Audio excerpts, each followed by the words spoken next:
طريقي سنتر كي وجهه وكا waxa weey siigayo waxa kugu qaadaya board ilaa hadda way baabasan yahay waxaan ku wadadan walaa horta aad baan ugu dhimanay runta fiican dawladda wax ka qabanaysa lama arko cashuuraan u bixinaa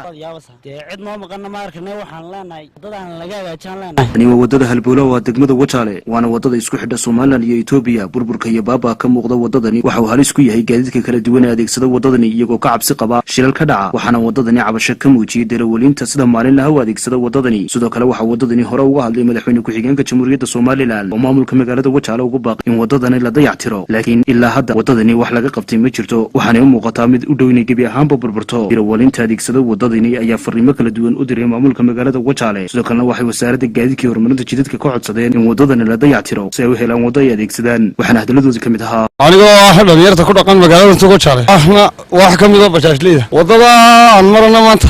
aad u badan baynu ku haysaa gaadiidkayga caafimaadkayga waxa kamid ah dhalinyar badan oo bajaajleyda oo kaliya xanuun darteed u fariistay aduulaan oo hada magaaladii labaad baynu nahay dakhliga haddana waxay lama arko magaalooyinka kalluun bay ka muuqataa Wajaale kama muuqato Wajaale waxeedii waxaan leeyahay amba maamul sare amba maamulka magaalada waxeedii farxadeeda magaalada kala ka shaqeynay magaalada farxadeeda laga shaqeeyo طريقي سنتر كي وجهه وكا waxa weey siigayo waxa kugu qaadaya board ilaa hadda way baabasan yahay waxay leeyihiin oo cagafyo marmarin aan dhul aan loo baahnayn meelihii loo baahnaana lama marayo bulshadu ay u baahnayd gaadiidkii iyo dadkii baa dhinteen carruurtii way aasantay waxa la isku jeerayaaba waa wada xumo dil shilkii labaad baa imiga ka dhacay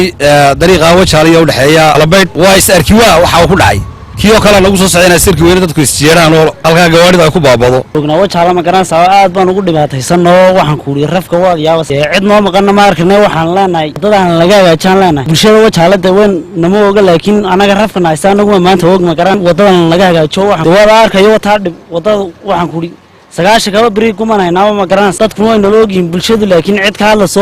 soo ma jirto laakiin wadada aad baan ugu dhibaataysanno wadada rafkan taaganay maanta noo maqan iyo cid soo socoto hadla soo ma garanayo marka bulshada waxaan leenahay in wadadan laga hagaajiyo dhibaatada nagu hayso meesha rafka in la arko waxaan ku wadadan loo sameeyo cashuurna laga qaado cashuur bixiyana muwaadinna waan nahay cid wax noo qabanayso waxaan ku yiri ka hadlasan ma naarag waxaan leeyahay bulshada Wajaale cid u maqan ma jirtay waxaan 24 saacadood hadaan hal juwan dil maalin cashuur laga waayo waa laga xiraya ma garanaysa annaga waxa soo dhibaanahay soo cashuurteeda waxba aan lagu sameeynin maadaama annaga aan laan waxaan ku wadadan walaa horta aad baan ugu dhimanay runta fiican dawladda wax ka qabanaysa lama arko cashuuraan u bixinaa dawladda wax naga qaada wadada arkaya oo xataa ilaanka wax la qabanayo ama wax u socda midna ma jiraan wadada ka socota kaabal baa la sugaya anaguna wadadaas waxaan ku sugnaa magan wadada arko wadada soo wagta marka anagu waxaan codsanaynaa wadada si fiican loo ka sameeyo maadaama aanu nahay bashlaasha ku nool magaalada Wajaale halkan TV-ga horyaal ayaan kula kulanay daradeed baahi loo baahnaaba maanta ay u taagan yihiin wadada baahidaasi waxay tahay Soomaaliland dariiqa muraayada u ah ee wax lagu kala bedesho ee tilmaanta waa kaan maanta taaganahay 30 sano ayaa iska wax u qabso aan dhulka wax ku dhisanay halbowlihii weeye kani ku darsaan ku noolayn dawlad wax ka qabato oo habayso warigeeyba maanaan arag maanta waxaan leenahay dalku waa dalkiini iyo dadkiini waa halkii leedii ka soo tilmaan laga soo qaadanayo Itoobiya marka laga soo galo la marayo waa halkii ajaanibku marayo qofka ajaanibka ku socda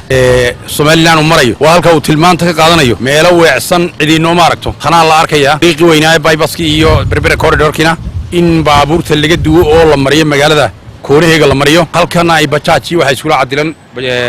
maartay wixii kale in la kala habeeyo oo loo dhiibo shay kasta halku ku rooyahay lagu wado ayaan kulay tala ku soo jeedinayna waxaan leenahay hadaad fulintii tihiin hadaad gobolkii tihiin hadaad degmadii tihiin waxa la doonayaa sawirka maanta meesha loo sameeyo baahantiya kaasun baahantiya waxaan leenahay maanta war halkani waa muraayadii la inaga arkay muraayadii hal loo sara kaco in muraayada loo sara kaco oo la sameeyo oo inuu kaga badbaadno shilka iyo dhibaatada iyo baabuurta isku hormaanaysa dhalinyarta ka shaqeysta magaalada Wajaale gaar ahaan u kala adeega magaalada dhexdeeda dawladda hoosana dib weyn baan ka qabnaa sababtoo ah cashuur baan laga qaadaa muwaadiniin baan nahay daily waxa laga qaadaa laatar iyo lacag 400 oo bajaaj noolnay 400 oo bajaaj dawladda hoose hadii aad tiraado maanta ma hayo ama inanka lagu soo diraa hadii aad ku tiraado maanta ma hayo lacag wuxuu ka odhanayaa wax ka aaminsan tahay adigu dhab waa lagu qaadayaa gilgaagiba waayo su'aalan weydiiyay ilaa ma ku dhaarshay wadadaasaan marnaayo daily cashuur laga qaadaa muwaadiniin baan nahay Wajaalena waa meesha kaliya ee dhaqaalaha ugu badan Soomaaliland ka soo galo tani waxaan oran lahaa Wajaale waxaan u arkaa hashi irmaaneed caanaheega ay dadka intifacsanayaan sababtoo ah dibileeyanta loo jirto 2 kiiloomitir loo jirto la arkaa intay xaafadaha dhexdeeda laamiska day xaafadaha dhexdeeda xataa laami la marsaday wasiid maxamed mudarris idaanada Royal TV magaalada ganacsiyeedka degmada Wajaale